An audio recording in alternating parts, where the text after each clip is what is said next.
आज कन्हैया के रूप को देखकर कंस तो उनको बैरी के रूप में देख रहा है। मुष्टिक और चाणूर ये प्रयास कर रहे हैं कि इनको कैसे ही मार दिया जाए, लेकिन पूर्वासन कह रहे हैं देखो तो जो नंद को लाला कितनो सुंदर दिखे। कोऊ कहे बरहा पीड़म नट बरबपू कर्णयो कर्णिकारम। कोई भगवान के कुंडलों की चर्चा करता है, कोई भगवान के रूप की चर्चा करता है। कहा जाता है ना, वासुदेव सुतम देवो कंस चारुण मर्दनम देव की परमानंदम कृष्णम वंदे जगत गुरुम। आज कोई भगवान के रूप की चर्चा कर रहा है, कोई भगवान के गुण की चर्चा कर रहा है। आज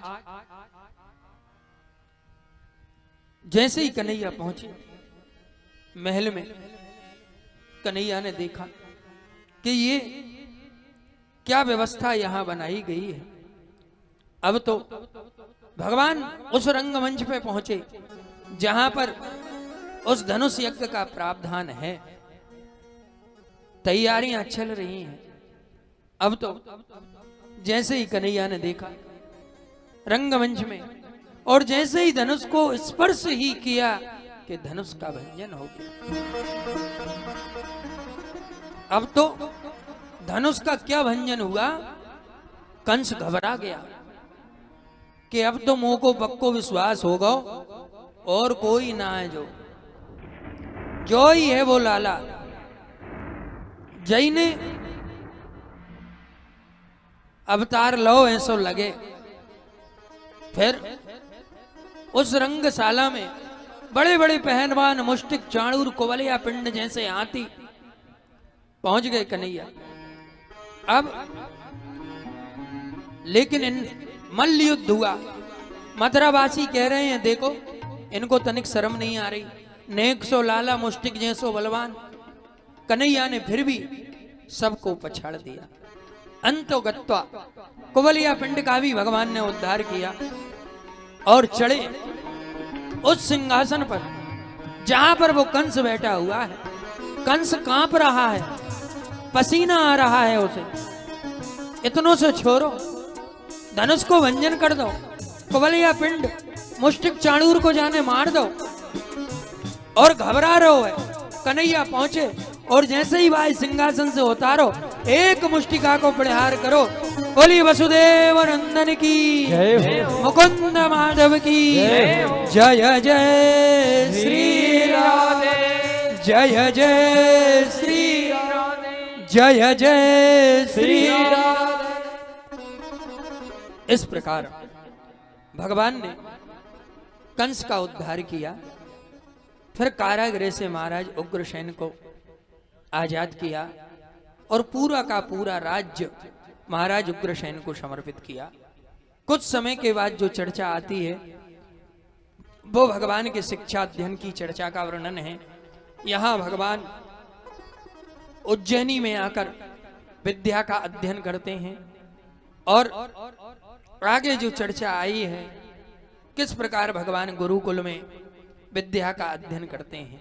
गुरुओं की शरणागति, गुरुओं का आश्रम से हमें विद्या तो मिलती है, लेकिन संस्कार, सत आचरण, सदाचार, ये तीन चीजें और हमें सीखने मिलती हैं और कम समय में बड़ा ज्ञान हो जाता है। रामचरितमानस में पूज्यपाद गोस्वामी जी महाराज ने कहा है, जब गुरु के घर भगवान विद्या का अध्ययन करने जाते हैं तो कहते हैं गुरु गृह पढ़न गयो रघुराई अल्पकाल विद्या समाई। कहा है गुरु गृह गया हूँ पढ़न रघुराई,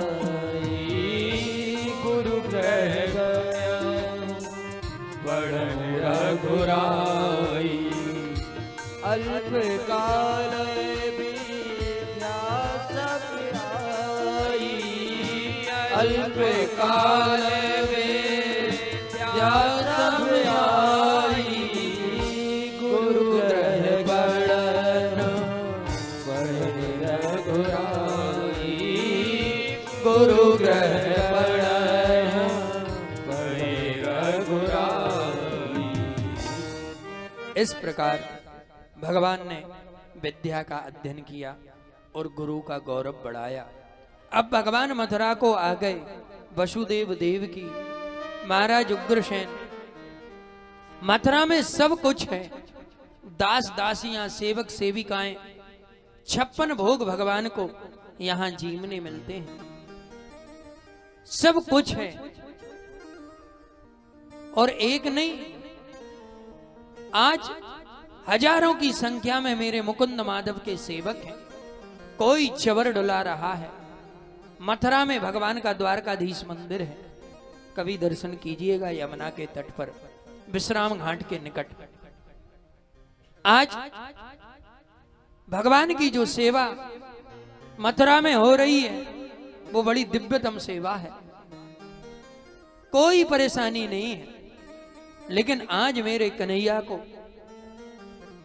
मन ही मन बड़ो दुख हो रहा है। देखो, दास हैं, सेवक हैं, सेविका हैं, और कहां माखन मिश्री को भोग जी में, जहां तो 56 भोग मिल रहे हैं, तो भी भगवान के मुखार बिंद की जो कांति है वो फीकी पड़ गई। भगवान उदास हो रहे हैं।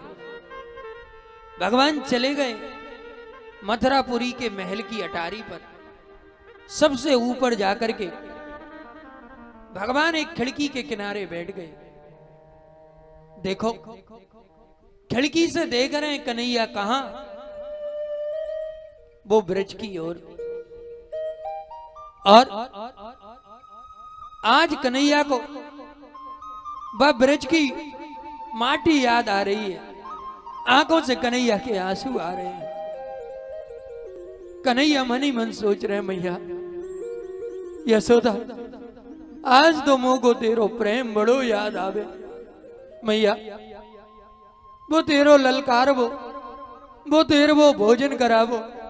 आज मोह वो बासी रोटी और मागन से अच्छो स्वाद जो 56 भोग में ना दिखे।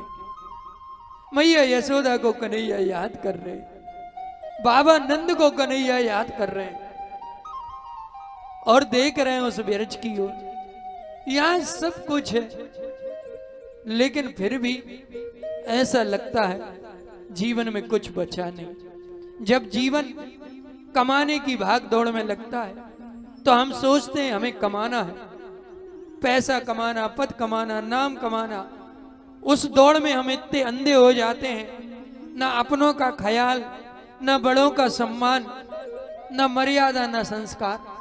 जब कमाकर थक जाते हैं और चौथापन आता है, तब हमारी आंखों में आंसू आते हैं। देखो, मैंने जिनके लिए कमाया, आज ये बेटा ही मेरा अनादर करता है। जिनके लिए संपत्ति इकट्ठी करी, वो ही मुझे छोड़कर चला गया। धन वैभव संपदा सब यहीं रह जाती है। ये भगवान की ये लीलाएं हमें ये शिक्षा देती है कि जिसको हम सब कुछ भूलकर जिसके लिए कर रहे हैं, एक दिन ऐसा आएगा वो हमें छोड़कर चला जाएगा। आज कन्हैया वो मथुरा की अटारी पर बैठकर ब्रज की माटी की ओर निहार रहे हैं। अरे गोपियों, यहां मुझे बड़े सेवक मिल गए, सबको दुलार है, लेकिन कोई भी मुझे सच्चो प्रेमी ना दिखे। कन्हैया रो रहे हैं और रो रो कर कहते हैं, गोपियों, आज तो मुझे तुम्हारी बहुत याद आती है। अब तो उद्धव जी पहुंच गए। उद्धव जी ने देखो, आज जा मुकुंद माधव को कहा भाई जो अटारी पे बैठ करके रो रहे हो। पहुंच गए उद्धव जी। कहा भयो लाला, एक कन्हैया तनिक बता तो, बड़ो उदास दिखे। कन्हैया बिकल बिकल कर कह रहे हैं, उद्धव तो को बतो ना है, आज मोको बड़ी याद आ रही ब्रज की माटी की, वो मैया यशोदा को प्रेम, वो गोपियों को लाड़, वो मनसु का सुमंगल तो संबल का साथ, मुझे बड़ी आंख में याद आ रहे हैं उद्धव। उद्धव कहने लगे, अरे कन्हैया तू कैसी बात करे, तू तो परम पिता है, योगेश्वर है, और तू अगर ये प्रेम की वाणी में ऐसो करेगो तो कौन तो को ब्रह्म जानेगो। कन्हैया कह रहे हैं, मैं तो जानता हूं आज जब मैं ब्रह्म होकर भी उनको याद करके मेरी आंख में आंसू आ गए, तो उदो उनकी अवस्था क्या होगी। मैं उनसे कहकर आया था कि मैं जल्दी आ जाऊंगा, आज मैं ब्रह्म होकर मेरी आंखों से आंसू को नहीं रोक पा रहा, तो मैया यशोदा की क्या अवस्था होगी, क्या अवस्था उन गोपियों की होगी, क्या स्थिति उन ग्वालों की होगी। उदो तू मेरो एक काम करेगो का? उदो तू मेरो एक संदेश ले जा, तनक तू अपनो ज्ञान ब्रज की गोपियों को दीजो और उनको बताइयो कि कैसो है। आज उद्धव जी संदेश वाहक बनकर कन्हैया गया।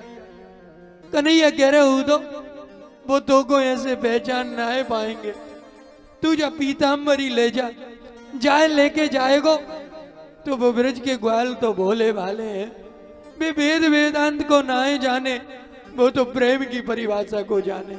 उद्धव तनिक उनसे कह दीजो कि जैसे आज तुम उनको याद करके रो रहे हो, कन्हैया को भी मथुरा में तुम्हारी बड़ी याद आवे, वो अकी अकियों में भी आंसू आवे।